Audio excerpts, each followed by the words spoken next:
नमस्कार, मैं हूं नवीन पांडे। आप देख रहे हैं मध्य भारत की खबरें। शुरुआत करते हैं मध्य प्रदेश की खबर से। मुख्यमंत्री डॉक्टर मोहन यादव ने आज क्षेत्रीय शिक्षा संस्थान भोपाल में आयोजित 52वीं राष्ट्रीय बाल वैज्ञानिक प्रदर्शनी का शुभारंभ किया। इस प्रदर्शनी में देश भर के बच्चों ने अपने विज्ञान प्रोजेक्ट्स और नवाचारों का प्रदर्शन किया है। मुख्यमंत्री ने बच्चों के विज्ञान में रुचि को सराहना की और कहा, इस तरह के कार्यक्रम बच्चों को अपने ज्ञान और कौशल को प्रकट करने का अवसर प्रदान करते हैं। प्रदर्शनी का उद्देश्य विज्ञान और तकनीकी शिक्षा को बढ़ावा देना है, जिससे भविष्य में नए आविष्कारक और विकास संभव हो सके।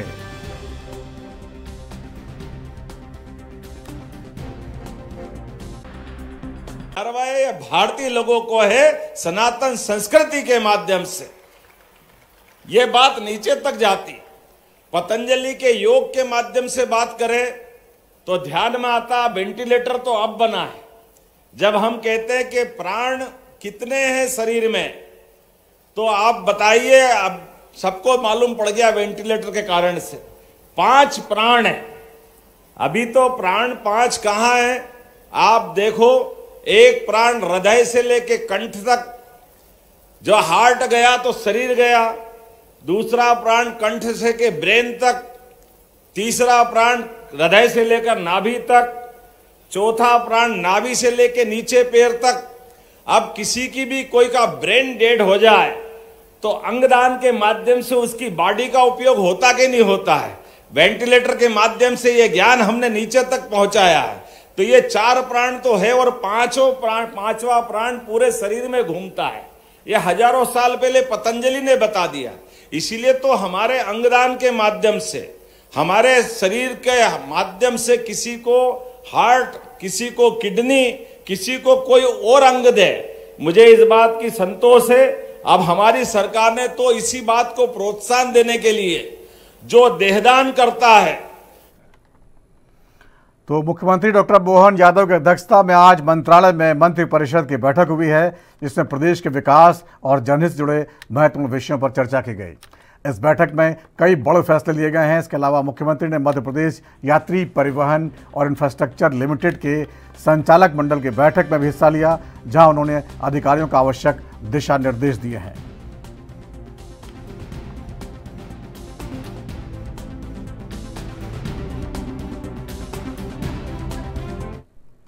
अब बात करते हैं छत्तीसगढ़ की। छत्तीसगढ़ के डिप्टी सीएम विजय शर्मा ने आंध्र प्रदेश में हुए एक सर्च ऑपरेशन के दौरान नक्सलियों के साथ मुठभेड़ की जानकारी दी है। इस मुठभेड़ में कुछ नक्सली नेताओं के मारे जाने की खबर है, जिसमें माड़वी हिडवा का नाम शामिल है। हालांकि अभी तक इसकी पुष्टि नहीं हुई है। शर्मा ने यह बताया कि सुरक्षा बल इस मामले की जांच कर रहे हैं।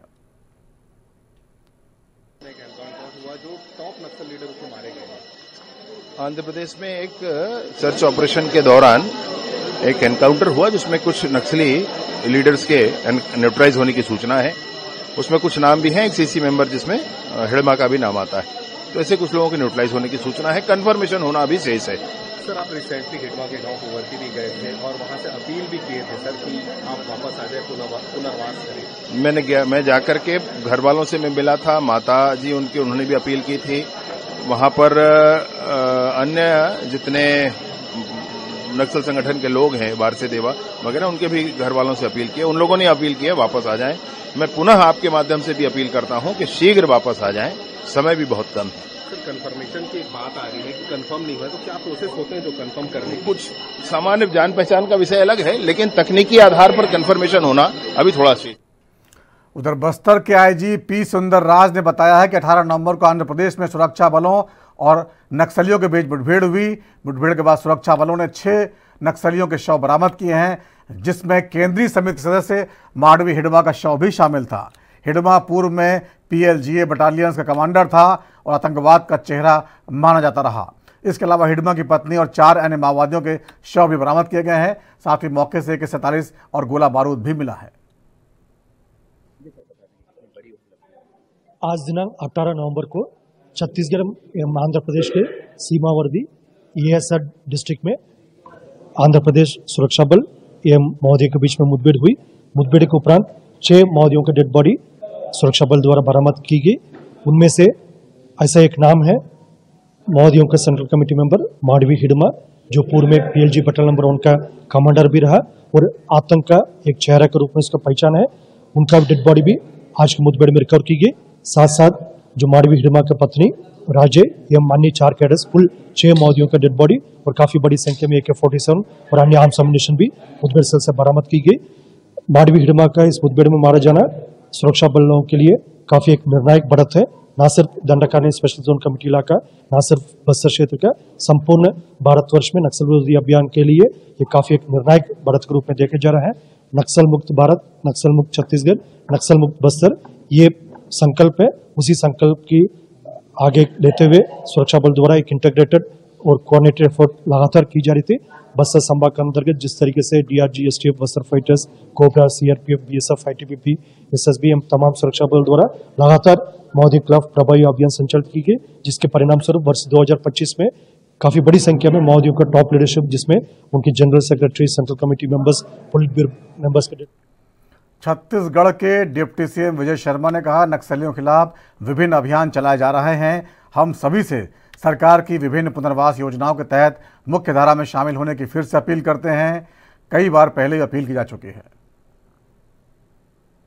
मतलब लोकेशन क्या है, क्या हो रहा है, उसको छोड़ें। अनेक ऑपरेशन हैं जो प्लान किए गए हैं और वो सर्च ऑपरेशंस किए जा रहे हैं। सबसे बार बार अपील है कि मुख्य धारा में लौटें, आप पुनर्वास करें सरकार की पुनर्वास नीति के आधार पर, और उसके बाद अन्य बीच में भी हम लोगों ने बात करके उसको और डेवलप कर लिया है। तो मैं सोचता हूं कि बहुत अच्छी स्थिति है। आपको यह भी बताएं कि जो पुनर्वासित हैं वो अब जाकर के जेलों में अपने नक्सल विषयों पर बंद अपने रिश्तेदारों, मित्रों से मिल रहे हैं, और वो भी, उनका भी मनभाव बदल रहा है, वो भी पुनर्वास का सोच रहे हैं। तो जेल से पुनर्वास या जंगल से पुनर्वास, ये दोनों ही संभव हो सके, इसके लिए हम लोग काम कर रहे हैं। उधर अंबिकापुर में बिगड़ी कानून व्यवस्था पर सवाल खड़े होने लगे हैं। 2 पक्षों के बीच जमकर मारपीट हुई है, जिससे सड़क पर लाठी डंडे और पत्थर चले। जमीन विवाद के चलते संघर्ष हुआ है और 1 घंटे तक सड़क पर जाम लगा रहा। लाठी डंडे से लैस युवकों ने उत्पात मचाया है, जिसका वीडियो वायरल हो रहा है। आप देख सकते हैं तस्वीरों में। ये घटना कोतवाली थाना क्षेत्र के जोड़ा पीपर इलाके की है, जो कानून व्यवस्था पर गंभीर सवाल खड़े करती है।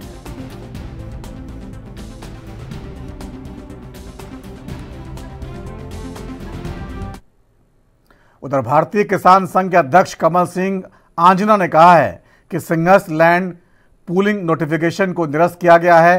ये बहुत खुशी की बात है। साथ ही उज्जैन के लिए बहुत हर्ष का विषय है कि सिंहस्थ 2028 का आयोजन होगा। हम सभी एक अच्छे सिंहस्थ का आयोजन करेंगे। सिंहस्थ कुंभ को लेकर किसानों के बीच जो लैंड पूलिंग का मुद्दा चल रहा था, आज सरकार ने उसकी समाप्ति की घोषणा कर दी है। हम उनका बहुत आभार व्यक्त करते हैं। हम उसका स्वागत करते हैं और भारतीय किसान संघ, सरकार और जनप्रतिनिधियों के द्वारा आज बहुत अच्छा अवसर है कि सिंहस्थ लैंड पूलिंग एक्ट को समाप्त किया गया है, निरस्त किया गया है। TDS 9, 8, 9, 10, 11, 12 को नोटिफिकेशन जो किया था उसको निरस्त कर रही है सरकार, तो बहुत खुशी की बात है। और उज्जैन के लिए बड़ा हर्ष का विषय है कि 2028 का जो सिंहस्थ आ रहा है, हम सब मिलकर बड़े उत्साह के साथ ये जो धर्म प्रेमी जनता आएगी उस सब को हम व्यवहार ऐसा करेंगे कि अधिक से अधिक संख्या में आए। जो 50-60 करोड़ लोग आ रहे हैं, इतने आना चाहिए, वो इतनी जगह है पर्याप्त वहाँ पर। और गर्मी में सिंहस्थ लगता है, साधु संतों और सबके द्वारा जो आयोजन किया जाएगा उसमें सब मेहमान बन के हम काम करेंगे और अच्छा सिंहस्थ करेंगे। और उसको लेकर जो लैंड पूलिंग का विषय चल रहा था किसानों के बीच में, आज सरकार ने जो उसकी समाप्ति की घोषणा की है उसके लिए बहुत बहुत साधुवाद, धन्यवाद। उधर मऊ में 25 साल से फरार इनामी ठगी के आरोपी हमूद अहमद सिद्दीकी को हैदराबाद से गिरफ्तार किया गया है। हमूद ने लाखों रुपए की ठगी करके फरार होने के बाद खुद को छिपा लिया था। वो अल फलाह यूनिवर्सिटी के संस्थापक जावेद सिद्दीकी का भाई है, जिनका नाम दिल्ली ब्लास्ट में भी सामने आया है, जहां कई डॉक्टर्स की गिरफ्तारी हुई थी। ग्रामीण एसपी ने बताया कि हमद फिलहाल हैदराबाद में rich well fine corp share marketing company चला रहा था और महू का निवासी हमूद ने अल फहद इन्वेस्टमेंट कंपनी से गबन किया था। उसकी पत्नी और एक साथी भी इसमें शामिल थे।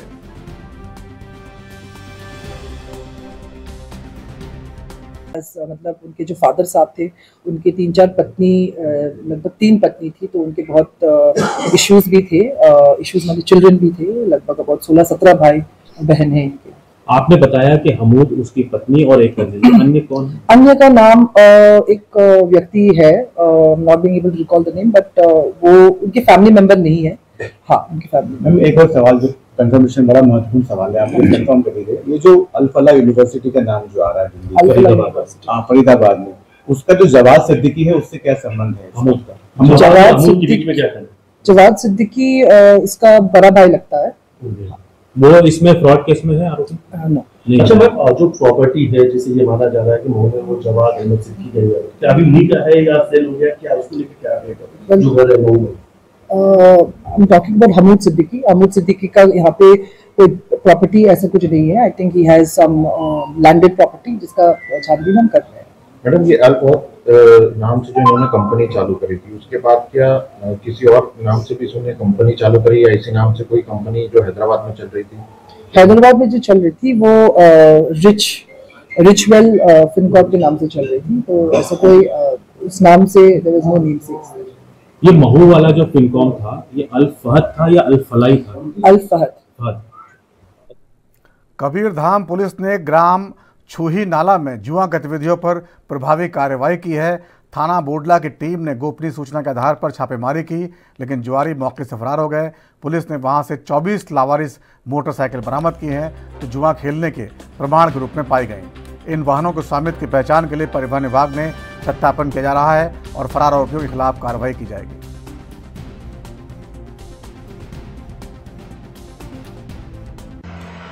दिनांक 14 नवंबर को थाना बोडला की टीम ग्राम छुही इस सूचना की तस्दीकी की गई थी कि वहाँ पे काफ़ी संख्या में जुआड़ियन जुआ खेल रहे हैं, जिस पर पुलिस की रेड पार्टी को देख करके सभी जुआरी वहाँ से भाग निकले थे और गाड़ियाँ वहीं पे छोड़ गए थे, जिसको पुलिस थाना बोडला के द्वारा 106 BNSS के तहत जब्ती की कार्रवाई की गई है और माननीय न्यायालय में इस लाशा पेश किया।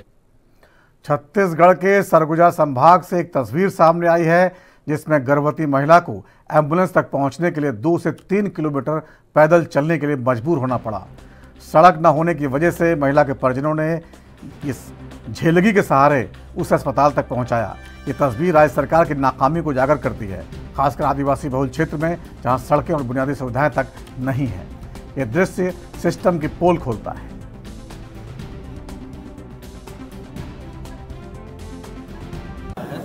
जहाँ पर गर्भवती महिला को आवश्यक, क्या कहेंगे आप? ऐसे कुछ गांव अभी भी, पाराटोला अभी भी छत्तीसगढ़ में है जहाँ सड़कें नहीं बनी। इसमें एक सच्चाई है और उसमें आप अगर बयान राजनीतिक होते हैं तो वो कहेंगे कि आपने नहीं बनाया, हम कहेंगे कि आप 15 साल उसके पहले थे, इत्यादि इत्यादि। सच्चाई है कि कई ऐसे पाराटोला अभी भी हैं जहाँ सड़क नहीं पहुँची। वहाँ से इन परिस्थितियों में अगर आपको संस्थागत प्रसव कराना है तो फिर विकल्प नहीं रहता है नागरिकों के पास। ये दुखद है, दुखद स्थिति है। इसमें कई विकल्पों की बात हुई थी कि 3 चक्के वाले मोटरसाइकिल का इस्तेमाल किया जाए ऐसे पेशेंट्स के लिए जो बाइक एम्बुलेंस के नाम से कहते हैं। 4 चक्का गाड़ी रोड ही नहीं है तो 4 चक्का नहीं जाएगा, क्या 3 चक्का जाएगा? तो जो आप फोटो दिखा रहे हैं उसमें तो मोटरसाइकिल भी जाने के लिए मुझे नहीं दिख रहा है रास्ता। तो ये विधायक तो वहाँ के सीतापुर के विधायक दावा करते हैं कि इसी तस्वीर अभी भी बहुत जगह छत्तीसगढ़ में बहुत गांव ऐसे हैं, कम से कम होंगे